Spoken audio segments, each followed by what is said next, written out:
ये हमारे पास वरना आया है 1.6 लीटर। इसका दिक्कत था, पावर स्टेयरिंग लाइट आ रहा था और इसमें स्टेयरिंग हार्ड हो रहा था।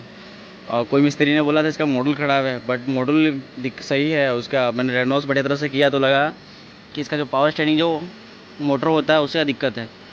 चलिए खोलते हैं। और नया मैं मंगवा रखा है, ये है पावर हुंडई का genuine motor, power steering motor मंगवा लिए हैं। यहाँ पर लगते हैं, ये फिटिंग होगा। इसके लिए सारा बोल्ट खोलना पड़ता है, एक एक दो तीन बोल्ट खोलना पड़ता है, फिर इसमें साथ निकल जाता है। ठीक है, आप देख सकते नया है मोटर।